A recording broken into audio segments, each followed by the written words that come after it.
You can't get rid of me, bitch. I'm not going nowhere. I'm not going no fucking where.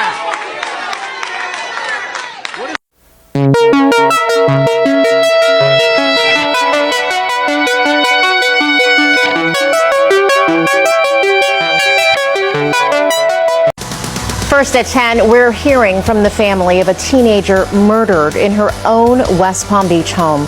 Police say Kelvi Macray's ex-boyfriend killed her and then himself. Somebody just came in here and shot my daughter. Is your daughter? Yes. Shot? I think so, ma'am. What do you mean you think so? Did someone come in and shoot her? Hi, that's the quotation of the emergency. Hi, this is West Palm. Caller advised her daughter is shot. Okay. Those words were caught on camera. 24 hours later, 3 people watched their friend die through a phone screen. Wednesday night, March 6th, 2024, West Palm Beach, Kelvi Macray was eating dinner, talking to friends on Facetime, 18 years old, laughing about something stupid. And then the door opened behind her. She didn't turn around fast enough. Her friends saw him walk in. They started screaming her name through the phone. Kelvi! Kelvi, get out! 3 gunshots. Head, neck, back. The screen went black, but the audio stayed live. One of her friends kept saying her name. Over and over and over. No answer. Just the sound of something heavy hitting the floor.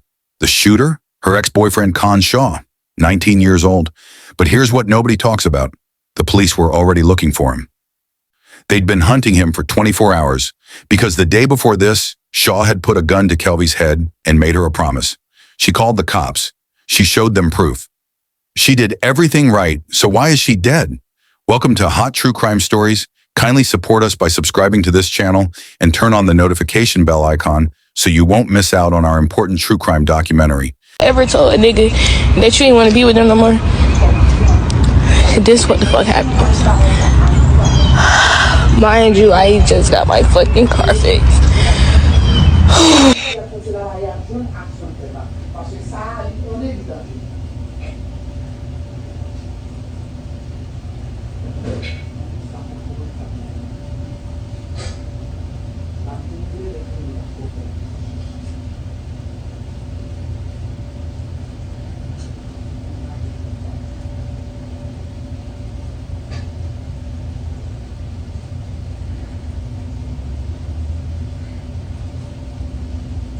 Before I tell you how Kelvi ended up on that FaceTime call, you need to understand who she was. Not the victim, not the statistic, the person. Because Con Shaw didn't just take a life. He destroyed a future that was already happening. Kelvi Macray, 18 years old. West Palm Beach, born and raised. She graduated from Grove High School. Played basketball, ran track. The kind of kid who couldn't sit still because she had too many plans. But high school was just the beginning. By 18, Kelvi was running her own hairstyling business, not working for someone else, her own clients, her own money, her own schedule. She was in college studying cosmetology, modeling on the side, posting rap videos online because why not? She had the talent. She had the drive. Her family called her a go-getter. That's the polite version. The real version? Kelvi didn't wait for permission. She didn't ask if she could. She just did it, and she was a daddy's girl. This is Kelvi and her dad at a basketball game. She called him at 4 in the afternoon just to say they should go. He bought the tickets right then. They did everything together. Pranks, surprises, late night talks. Her dad wasn't just her father. He was her best friend. How many points you think you finna score today? 10 buckets, man. You know, it's gonna be limited minutes. You know, everybody gotta get their clock. But I'm gonna make the best of my time, you know? Alright, folks, you heard it from the Macrays. I called my daddy earlier at 4 something. I said, Dad, we going to a basketball game. So you know what he did? Bought them tickets. Hello.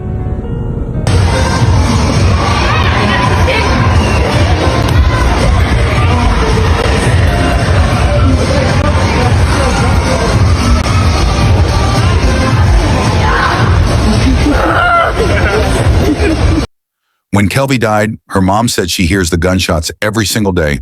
She sees her daughter on the floor every single day. I hear the shots every day. I see her on the floor every day. But her dad, he doesn't talk about it much. Because what do you say when your best friend gets murdered? So how does a girl like this end up dating someone like Con Shaw? That's what everyone asked after she died. But here's what nobody wants to admit. Shaw didn't show up wearing a red flag. He looked normal. He looked safe. At least at first. Kelvi and Con Shaw dated for over a year. There are prom pictures, couple photos on Instagram, cute comments on each other's posts. To everyone watching from the outside, they looked fine. Maybe even good. And then Shaw proposed. "Oh my God, are you lying? Stop!" That was Kelvi's reaction. Pure joy, her friends losing their minds in the background. That proposal happened months before the murder. Let that sit for a second. Months before Shaw put 3 bullets in her body, he was on one knee asking her to marry him. So what changed? January 2024. Kelvi ends the relationship. She doesn't give a lot of detail publicly. Just tells Shaw it's over. And Shaw? He cries. He begs. He promises to change. But Kelvi doesn't budge. She's 18. She's building a business. She's got plans. And Shaw isn't part of them anymore. So she tells him to leave. But there's a problem. Shaw has nowhere to go. No family nearby. No money saved. Nothing. And Kelvi, being who she was, makes a decision that will haunt everyone who loved her. She lets him stay. "Just until you figure things out," she probably said. Biggest mistake of her life. Because in Shaw's head, if he's still living in Kelvi's house, the relationship isn't really over. He starts watching her, tracking her movements, asking where she's going, who she's talking to. Kelvi tries to set boundaries. She tells him this isn't healthy, that he needs to move out. Shaw's response? "You can't get rid of me. I'm not going nowhere." And when Kelvi starts moving on with her life, when she makes it clear there's no coming back from this, that's when Shaw stops crying and starts planning. Real quick before I tell you what Shaw did next. If you think letting your ex stay with you after a breakup is one of the worst ideas you've ever heard, hit that like button right now. I need to know I'm not the only one screaming at this story. And if you know someone who's made this exact mistake, someone who let an ex stick around out of guilt or kindness or whatever, share this video with them. Not as a lecture, not as an "I told you so," just as a reminder that boundaries aren't mean. They're survival. Because here's what I need to understand. Why do we do this? Why do we let people stay in our lives after they've proven they shouldn't be there? Is it guilt? Fear that we're being too harsh? Some twisted sense of responsibility? Drop a comment and tell me. Because Kelvi let Shaw stay because she felt bad for him. And it got her killed. So when does kindness stop being kind and start being dangerous? I genuinely want to know what you think. March 5th, 2024. One day before the murder, Kelvi is trying to live her life. She's got clients booked, hair appointments, college classes. Shaw is still living in her house, but she's done pretending this is normal. She tells him again, "You need to leave." Shaw's response? He pulls out a gun. Not during a fight. Not in some heated moment where emotions are running high. He calmly walks up to Kelvi, points a gun at her head, and says 5 words. "If you leave me, you're dead." No yelling, no crying, just a promise. And then he proves he means it. Kelvi gets in her car. She's shaking, terrified, but she's leaving. Shaw follows her outside. Ever told somebody you don't want to be with them no more? This what happened. Mind you, I just got my car fixed. Shaw didn't just threaten her, he destroyed her car, smashed the windshield, jumped on the hood while she was trying to drive away. There's video of this. Ever told a nigga that you ain't want to be with them no more? This what the fuck happened. Mind you, I just got my fucking car fixed. Shaw filmed himself, proudly following her car, blocking her path, refusing to let her leave. "You can't get rid of me. I'm not going nowhere. Nothing makes me scared. You see my hands? Do they look like they're shaking? No." So Kelvi does exactly what she's supposed to do. She calls the police. Kelvi goes straight to the West Palm Beach Police Department. She shows them the videos, the smashed windshield, the threats, everything. She files a report for aggravated assault with a firearm and domestic battery by strangulation. The police take it seriously. They issue a warrant for Shaw's arrest immediately. They start looking for him, and this is where the system should have worked. This is where someone with a badge and a gun should have found Shaw, arrested him, and locked him up before he could touch Kelvi again. Instead, what happens next is worse than you think. Later that same day, police spot Shaw driving around town. They light him up. Sirens, lights, the whole thing. Shaw doesn't pull over. He runs. 5-mile chase through West Palm Beach. Shaw is weaving through traffic, running red lights, going 70 in a 35. And then the police make a decision. They call off the chase. Too dangerous, they said. Too much risk to the public. So they let him go. Let me say that again. The police had an armed domestic abuser, someone who'd threatened to kill his ex-girlfriend at gunpoint just hours earlier, and they let him drive away because chasing him was too dangerous. 24 hours later, Kelvi is dead. That night, after the police chase, after Shaw disappeared, Kelvi texts her friend. She's scared. She knows Shaw's still out there. She knows he's coming back. Her friend asks, is he serious or is he joking? Like, does he have a joking tone or no?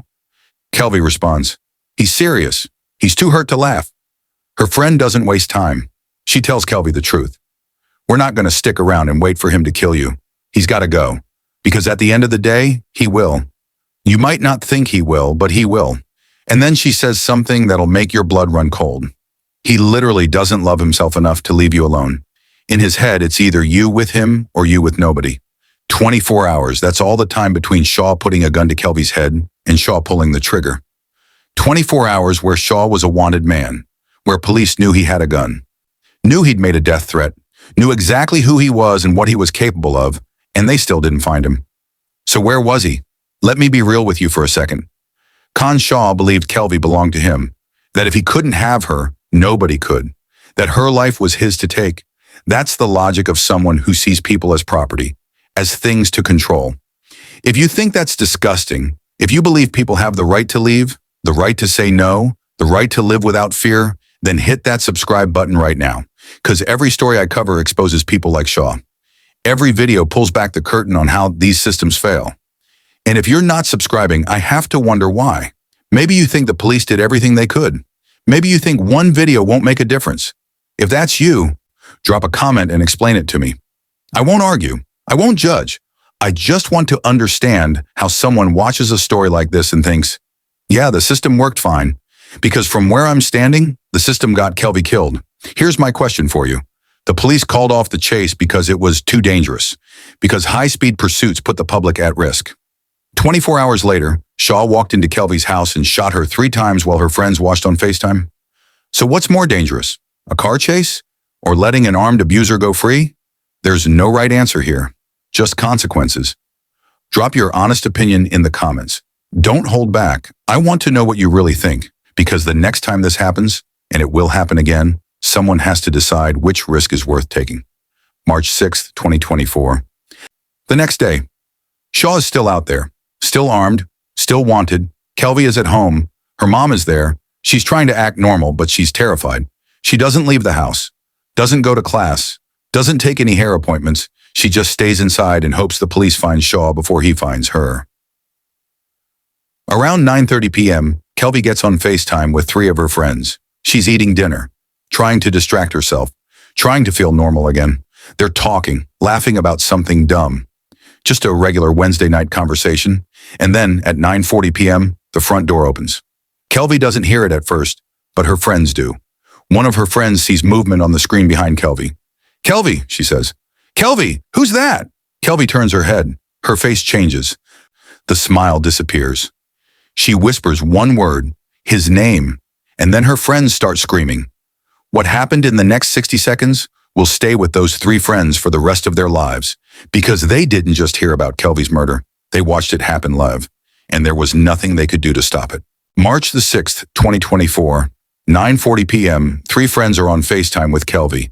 They're scattered across West Palm Beach, miles apart. One is at home with her family. Another is in her bedroom doing homework. The third is in her car, waiting to pick someone up. All 3 of them are looking at the same screen. Kelvi's face, smiling, talking about something that doesn't matter anymore. And then they see the door behind her move. Kelvi doesn't notice yet. She's still talking, but her friends see him, Con Shaw, standing in the doorway. One of them says it first. Kelvi. Kelvi, who's that? Kelvi stops mid-sentence. She turns her head. Her friends said later they'll never forget the look on her face when she realized, not anger, not even fear at first, just recognition, like she'd been waiting for this moment and hoping it would never come. She whispers his name, Con, and Shaw doesn't say anything back. He just raises his arm. Her friends start screaming before Kelvi does. Kelvi! Kelvi! Run! Oh my God! Kelvi, get out! Call 911. Somebody call 911. 3 voices, screaming through 3 different phones. Miles away, completely helpless. The first shot hits Kelvi in the head. She drops. The phone falls with her. Screen facing up now, camera pointing at the ceiling, but the audio is still live. Second shot, neck, third shot, back. Her friends are still screaming her name. Kelvi! Kelvi! Answer me! Please, Kelvi, say something! One of them is crying so hard she can barely breathe, fumbling with her phone, trying to dial 911 with shaking hands. Another is frozen, just staring at the black screen. Listening, the third is still yelling Kelvi's name, like if she says it loud enough, Kelvi will get back up. No response. And then they hear footsteps, Shaw's footsteps, moving around the room. One of the friends whispers into her phone, Kelvi, if you can hear me, please say something. Nothing, just Shaw's footsteps, getting quieter now, moving to another part of the house, and then one more gunshot. Shaw didn't run, didn't try to hide, didn't make excuses. He shot himself in the head, but he didn't die, not right away. Kelvi's mom was home the whole time. Kelvi's mom heard the shots from another room, 4 gunshots, bang, bang, bang, pause, bang. She runs toward Kelvi's room. What she sees, I can't describe to you, I won't, but she grabs her phone. Calls 911. Somebody just came in here and shot my daughter. Operator, is your daughter shot? Yes, I think so. Operator, you think so? Did someone come in and shoot her? Kelvi's mom can't form full sentences. She's looking at her daughter's body. She's looking at Shaw bleeding on the floor. Somebody just came in here and shot my daughter. Is your daughter? Yes. shot? I think so, ma'am. What do you mean you think so?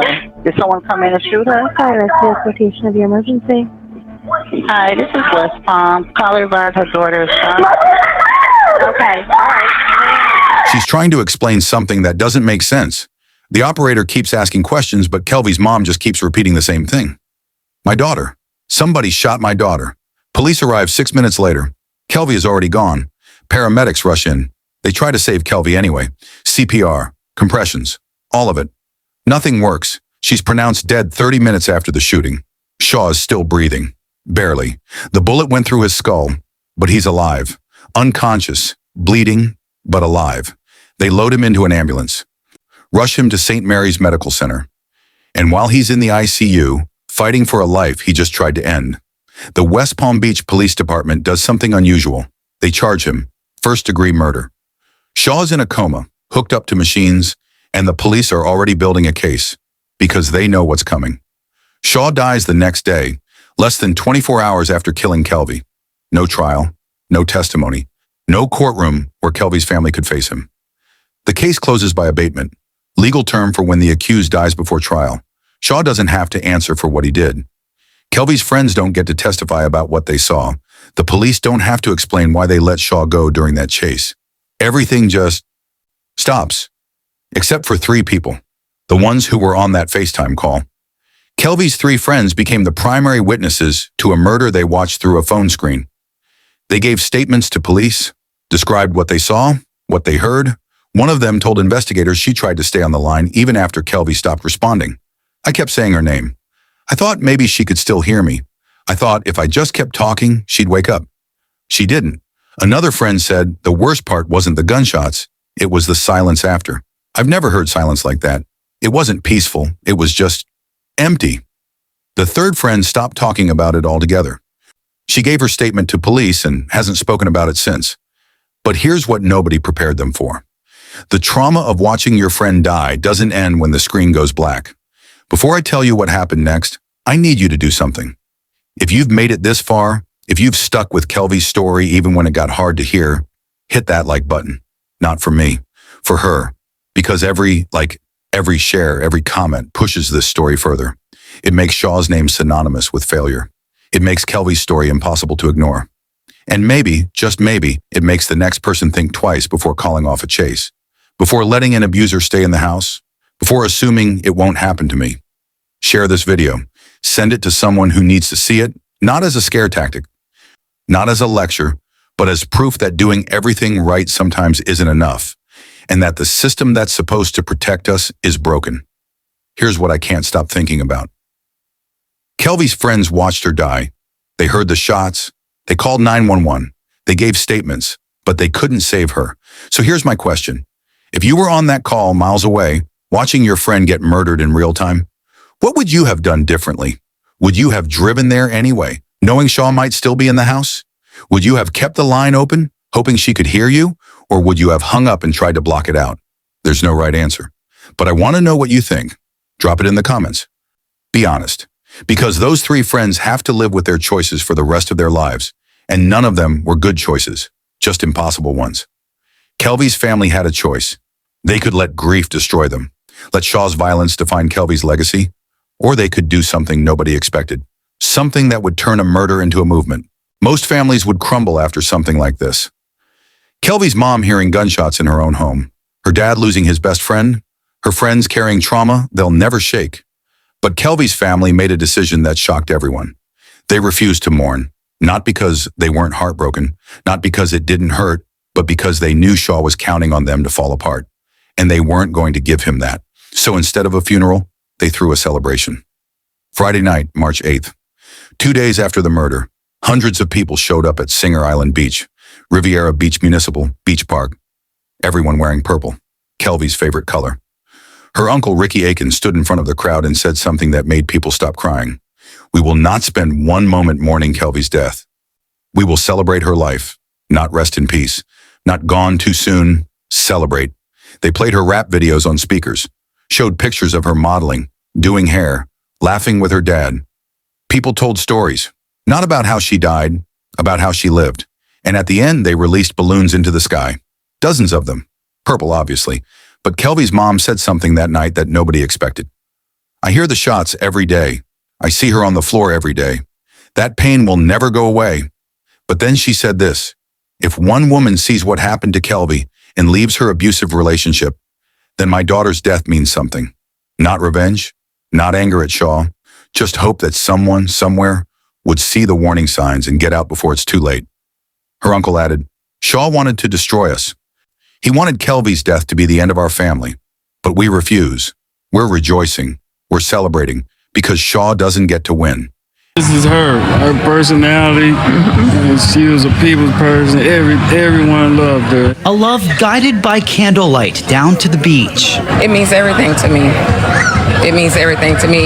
And I know it means everything to her too, in spirit. And that's when people started asking the question nobody wanted to answer. If Kelvi did everything right, if her family is this strong, if the community showed up like this, why is she still dead? Let's go back to the facts. March 5th. Shaw threatens Kelvi at gunpoint. Kelvi reports it immediately, shows police the videos, files a formal complaint, police issue a warrant, aggravated assault with a firearm, domestic battery by strangulation. They start looking for him. They find him the same day, pursue him, 5-mile chase, and then they stop. Too dangerous, they said. 24 hours later, Shaw walks into Kelvi's house and kills her. So let me ask you this. Where was the protective detail? Where was the officer stationed outside Kelvi's house? Where was the emergency order keeping Shaw away from her? There wasn't one. Kelvi got a case number and a promise that they'd do everything they could. But here's the part that should make you furious. Shaw wasn't some criminal mastermind. He wasn't hiding in another state. He was driving around West Palm Beach in broad daylight, in a car the police had already identified. He wasn't hard to find. He was just hard to prioritize, because here's what nobody wants to admit. Domestic violence cases get deprioritized all the time. High-speed chases get called off to avoid lawsuits. Victims get told to stay safe, but given no resources to actually do it. And when someone dies, the department issues a statement. Our thoughts and prayers are with the family, but no accountability. No policy changes, no admission of failure, just thoughts and prayers. And because Shaw killed himself, there's no trial, no discovery process, no public interrogation of what the police did or didn't do in those 24 hours. The case closes, the file gets sealed, and the next Kelvi Macray is already out there, calling the police, hoping it'll be enough. The West Palm Beach Police Department released a statement after Kelvi's death. Whether he forced his way in, at this point detectives have not said what he was doing, how he got in the house. Police say Shaw was living with Kelvi. Even after the two broke up in January, she let him stay because he had nowhere else to go. But that ended Tuesday when he threatened Kelvi with a gun. Officers tried to catch him, but he got away until he returned Wednesday night. What? Standard stuff. Tragic incident. Thoughts with the family. Investigation ongoing. But they didn't address the chase. Didn't explain why Shaw wasn't found in 24 hours. Didn't answer why there was no protection for Kelvi. And because Shaw's dead, nobody can force them to. So who's responsible for Kelvi's death? Shaw pulled the trigger. That's obvious, but who handed him the opportunity? Here's the thing about systems that fail. They don't fail loudly. They fail quietly, one case at a time, one missed opportunity at a time. The police knew Shaw was dangerous. They had a warrant. They had his location, and they let him go. Not because they're evil, not because they didn't care, but because somewhere in the decision-making process, chasing Shaw became less important than avoiding a lawsuit from a high-speed pursuit. And Kelvi paid for that decision with her life. If you think that's unacceptable, if you believe victims who report threats deserve actual protection, not just paperwork, then hit that subscribe button and turn on notifications. Because I'm not just telling stories, I'm documenting failures. Every video I make is a receipt, proof that the system isn't working. Proof that doing everything right sometimes isn't enough. And the more people who see these stories, the harder it is for departments to hide behind press releases. Share this video with someone who works in law enforcement, or someone studying criminal justice, or someone who thinks domestic violence isn't a real crime, not to shame them, but to show them the consequences of deprioritization. Because the next time a dispatcher gets a domestic violence call, the next time an officer debates whether to pursue or call it off, I want them thinking about Kelvi. Here's my question, and I want your gut reaction. Who's more responsible for Kelvi's death? Con Shaw, the man who pulled the trigger, or the police department that let him walk free for 24 hours after he threatened to kill her? There's no neat answer. Shaw made the choice. But the police had the power to stop him and didn't. So where does responsibility lie? Drop your answer in the comments. And don't hold back, because this isn't about picking sides. It's about figuring out how we stop the next one. Kelvi's case isn't unique. It's just well documented. Every year, thousands of women report threats from intimate partners. They show police the bruises, the texts, the videos, and every year a percentage of them die anyway. Not because they didn't try, not because they didn't follow the steps, but because the system they trusted to protect them didn't move fast enough. And that brings us to the question everyone's been avoiding. What are the rest of us supposed to do? If Kelvi did everything right and still died, what chance does anyone else have? The answer isn't simple, and it's not fair. But there are warning signs. Patterns, red flags that show up in almost every case like Kelvi's. And if you know what to look for, you might just save someone's life, or your own. Making her friends and the young women around her more beautiful. That was a gift that she had, to make everything around her beautiful. What would drive you to feeling so hopeless that this one relationship that you probably wouldn't even remember in a few years became the crux of your life and the destroyer of futures and potential? But despite what was destroyed, Aiken says his family refuses to let Shaw win, refuses to be devastated by her death. My family's rejoicing. We're rejoicing at the life that Kelvi lived. We're rejoicing at the impact she's made. Con Shaw didn't just wake up one day and decide to kill Kelvi. There were signs, clear ones, the kind that show up in almost every case like this. And if you know what to look for, you can see them coming. Sign 1, obsessive control. Shaw didn't just want Kelvi back. He needed to control where she went, who she talked to, what she did. You can't get rid of me. I'm not going nowhere. That's not love. That's ownership. Sign 2, refusal to accept the breakup. Even after Kelvi ended things, Shaw stayed in her house, followed her, tracked her movements. In his mind, if he was still physically present, the relationship wasn't really over. Sign 3, escalation to weapons. The moment Shaw pulled out that gun, this stopped being a bad relationship and became a death threat. Experts will tell you, when an abuser introduces a weapon, the chance of them using it skyrockets. Sign 4, threats of murder. If you leave me, you're dead. Not I'll be sad. Not I'll miss you. Dead. When someone tells you they'll kill you, believe them. And here's the sign nobody talks about. Remember what Kelvi's friend texted her? He literally doesn't love himself enough to leave you alone. In his head, it's either you with him or you with nobody. That text was sent 24 hours before Kelvi died. Her friend knew, not because she's psychic, but because she recognized the pattern. When someone says, if I can't have you, nobody can, that's not romantic. That's not passion. That's a murder confession waiting to happen. So if the signs were there, if Kelvi's friend saw it coming, if the police knew Shaw was dangerous, Why didn't anyone stop it? Because knowing isn't the same as preventing. Kelvi's friend warned her, but she couldn't physically remove Shaw from Kelvi's life. Kelvi called the police, but they couldn't find Shaw in time. The system issued a warrant, but warrants don't stop bullets, and that's the truth nobody wants to hear. Sometimes you can do everything right and still lose. Not because you failed, but because the people responsible for protecting you did. So what are you supposed to do with that information? I'm not going to stand here and tell you, just call the police, when we've spent this entire video showing you how that failed Kelvi. But I am going to tell you what actually works. Step 1. Document everything. Kelvi did this. She recorded Shaw's threats, filmed him destroying her car, posted it online. That evidence became the case. Without it, Shaw might have walked away even if he'd survived. Step 2. Tell multiple people. Don't just tell the police. Tell friends, family, coworkers. Post it publicly if you have to. The more people who know, the harder it is for an abuser to operate in the shadows. Step 3. Create distance immediately. The most dangerous time in an abusive relationship is right after you leave. Shaw proved that. He killed Kelvi less than 2 months after she broke up with him. Don't let them stay, just until they figure things out. Get them out. Change your locks. Block them everywhere. Police reports matter. Restraining orders matter. But they're pieces of paper. They don't stop someone who's already decided to kill you. So have a safety plan, a place to go, people who will come get you. An escape route that doesn't involve asking permission. And if you're reading this thinking, this will never happen to me, remember something. Kelvi thought that too. Kelvi's case represents something new in the world of violence. Digital witnesses. 3 people watched her die through a phone screen. They couldn't touch her, couldn't protect her, couldn't do anything except scream and dial 911, but they saw everything, and their testimony became the evidence. This is the reality now. Violence isn't hidden anymore. It's broadcast, recorded, live streamed, and the people watching carry that trauma forever.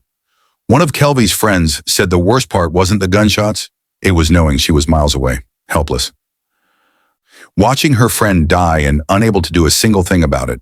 So when people ask, why didn't her friends do something? Understand this. They did everything they could. They just couldn't do enough. Kelvi Macray was 18 years old. She had a business, a future, dreams she was already chasing. Con Shaw took all of that because he couldn't handle rejection. Not because Kelvi did something wrong. Not because she didn't try hard enough to escape. But because Shaw believed her life belonged to him. And the system that was supposed to protect her moved too slow. Her family refuses to let that be the end of her story. They celebrate her life. They share her videos. They tell people about the go-getter who wouldn't stop until she made it. And they hope that somewhere, someone sees the warning signs and gets out before it's too late. That's Kelvi's legacy. Not the girl who got killed by her ex-boyfriend, but the girl whose story might save the next person. To Kelvi's family, her mom, her dad, her friends who were on that call. I'm sorry the system failed her. I'm sorry Shaw's obsession mattered more than her safety. I'm sorry she's not here to see the impact her story is making. She deserved better. You deserve better. And I hope telling her story honors the person she was, not just the way she died. If you made it to the end of this video, that means something. It means you didn't click away when it got uncomfortable. You didn't ignore the hard parts. You stayed. So here's what I'm asking. Subscribe. Not for me. For Kelvi. For every woman who's posted, if anything happens to me, this person did it and meant it. For every friend who sent a warning text and watched it come true. For every family that's had to hear gunshots in their own home. Because the algorithm doesn't care about justice. It cares about views. It cares about engagement. It cares about numbers. And if this video doesn't get enough traction, if it doesn't reach enough people, then the next Kelvi Macray becomes just another news headline that disappears in 48 hours. So hit that subscribe button. Turn on notifications. Make Shaw's face synonymous with failure. Make Kelvi's name impossible to ignore. Hit the like button if you believe Kelvi deserved better. Share this video if you know someone in law enforcement, someone in an abusive relationship, or someone who thinks domestic violence isn't that serious. Don't share it to lecture them. Share it to show them the consequences and turn on that bell. Because every story I cover exposes a failure. Every video documents what went wrong so we can figure out how to stop the next one. And if you're still not subscribed, I genuinely need to understand why. Is it the content? The way I tell these stories? Do you think I'm being too hard on the police? Not hard enough? Drop a comment and tell me. I won't argue. I won't defend myself. I just want to know what's stopping you. Because if there's something I can improve, something I'm missing, I need to hear it. And if you just don't care, that's fine too. But at least be honest about it. Tell me why a story like Kelvi's doesn't move you. What would it take? I'm genuinely curious. One last question. And I want you to really think about this. If you were one of Kelvi's friends on that FaceTime call, watching it happen, hearing the shots, screaming her name into a phone, what would you have done differently? Would you have driven to her house anyway, knowing Shaw might still be there with a gun? Would you have stayed on the line, kept talking, hoping she could hear you? Would you have hung up and tried to block it out? There's no right answer. Every choice is impossible. But I want to know what you think. Drop it in the comments. Be honest. Don't tell me what you think you should do. Tell me what you think you would do, because those three friends have to live with their choices for the rest of their lives, and none of them were good choices, just the only ones they had. Kelvi Macray, 18 years old, model, entrepreneur, daughter, friend, taken by someone who thought love meant ownership. Her story doesn't end here. It ends when we stop letting this happen. Thank you for watching to the end, and I will see you on the next episode of Hot True Crime Stories. Stay safe.